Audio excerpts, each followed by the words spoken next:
உயிர்த்தெழுந்த இயேசு கிறிஸ்துவின் வல்லமை ஊழியங்கள் வழங்கும் வசனப் பெட்டகம்.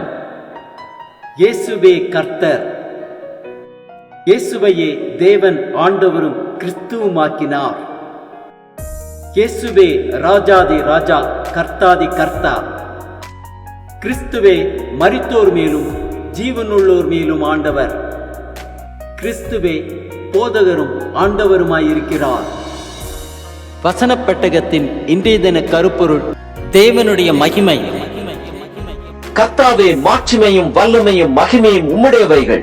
தேவனுடைய மகிமையை குறித்ததான வேத வசனங்களை பார்க்கலாம். 1 நாளாகமம் 29:11 வாசிக்கிறோம்: கர்த்தாவே, மாட்சிமையும் வல்லமையும் மகிமையும் ஜெயமும் மகத்துவமும் உம்முடையவைகள். வானத்திலும் பூமியிலும் உள்ளவைகள் எல்லாம் உம்முடையவைகள். கர்த்தாவே, ராஜ்யம் உம்முடையது.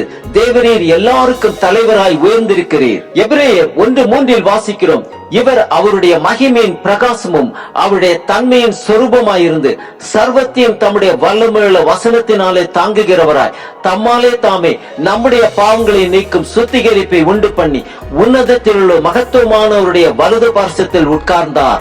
யோவான் 1:14 வாசிக்கிறோம்: அந்த வார்த்தை மாம்சமாகி கிருபையினாலும் சத்தியத்தினாலும் நிறைந்தவராய் நமக்குள்ளே வாசம் பண்ணினார். அவருடைய மகிமையை கண்டோம். அது பிதாவுக்கு ஒரே பேரானவருடைய மகிமைக்கு ஏற்ற மகிமையாகவே இருந்தது. 2 கொரிந்தியர் 3:18 வாசிக்கிறோம்: நாம் எல்லாரும் திறந்த முகமாய் கர்த்தருடைய மகிமையை கண்ணாடியிலே காண்கிறது போல கண்டு ஆவியாய் இருக்கிற கர்த்தரால் அந்த சாயலாகத்தானே மகிமையின் மேல் மகிமை அடைந்து மறுரூபப்படுகிறோம். 2 கொரிந்தியர் 4:6 வாசிக்கிறோம்: இருளில் இருந்து வெளிச்சத்தை பிரகாசிக்க சொன்ன தேவன் இயேசு கிறிஸ்துவின் முகத்தில் உள்ள தமது மகிமையின் அறிவாகிய ஒளியை தோன்ற பண்ணும் பொருட்டாக எங்கள் இருதயங்களிலே பிரகாசித்தார். கொலோசியர் 1:27 வாசிக்கிறோம்: புறஜாதிகளுக்குள்ளே விளங்கிய இந்த ரகசியத்தில் உள்ள மகிமையின் ஐஸ்வர்யம் இன்னதென்று தேவன் தம்முடைய பரிசுத்தவான்களுக்கு தெரியப்படுத்த சித்தமானார்.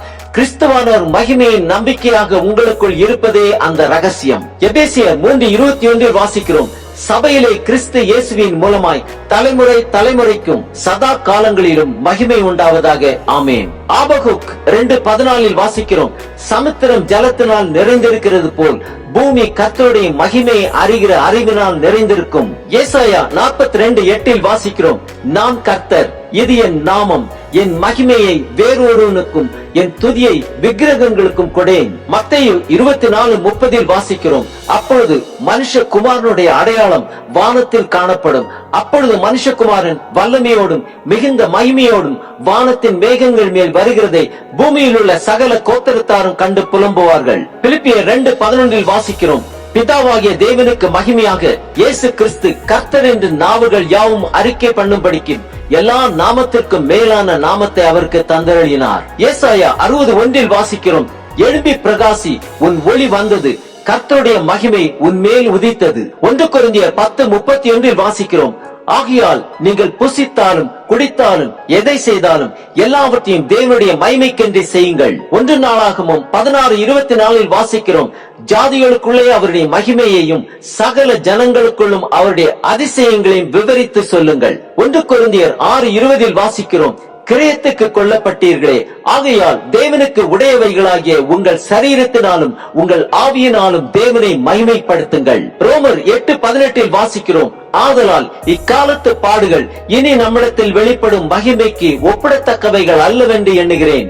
ஆம், அந்த மகிமையுள்ள ராஜாவாகிய கிறிஸ்து தாமே ஆரவாரத்தோடும் பிரதான தூதருடைய சத்தத்தோடும் தேவ எக்காலத்தோடும் வானத்திலிருந்து இறங்கி வரும்பொழுது அவரை சந்திக்க ஆயத்தமா?